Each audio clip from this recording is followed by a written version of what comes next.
มื้อนี้จะมาแนะนำวิธีการนำใช้ระบบ CRM ข้อมูลลูกค้าเนาะก็คือให้มาที่ฟังก์ชันข้อมูลลูกค้าเลยหลังจากนั้นแม่นมาตัว Loyalty โปรแกรมแล้วเพิ่มโปรแกรมใหม่ไปได้เลยชื่อโปรแกรมเฮาสามารถใส่หยังก็ได้เนาะโปรโมชั่น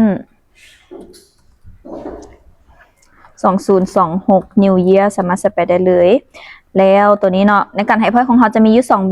แบบลูกค้ามาทุกครั้งแล้วจะได้จักคะแนนแล้วแบบที่2ก็คือตามจำนวนเงินเนาะก็คือซื้อ 10,000 ได้1 point 20,000 ได้1 point สามารถตั้งค่าได้เลยตัวนี้เราจะตั้งเป็นแบบตามจำนวนเงินเนาะให้เราปิดตัวใช้งานจากค้านก่อนหลังจากนั้นให้กดตัวนี้เลยเนาะ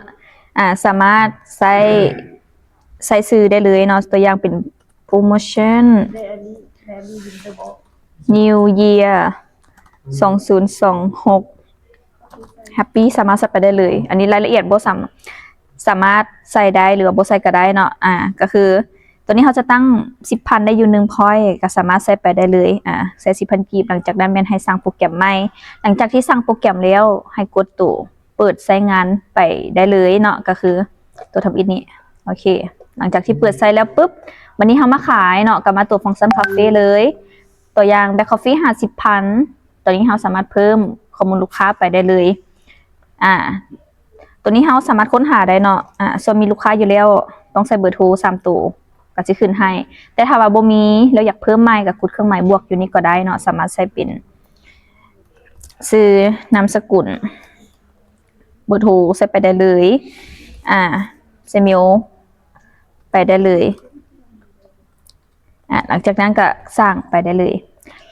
วันนี้ก็จะขึ้นซื้ออยู่ทางเทิงนี้เลยเนาะเช็คเอาท์ลูกค้าจ่ายเงินโอนจ่ายผ่านบีเซลเนาะก็สามารถเลือกได้เลยกดบันทึกวันนี้เฮามาเบิ่งข้อมูลลูกค้าเลยข้อมูลลูกค้าเนาะอันนี้เฮาบ่ได้เสิร์ฟปรินเตอร์ก็จะขึ้นหน้านี้ให้ข้อมูลลูกค้าเตได้5 point ซื้อ 50,000 สามารถเบิ่งได้เลยเบิ่งรายละเอียดมา1 ครั้งก็สิมีให้เลย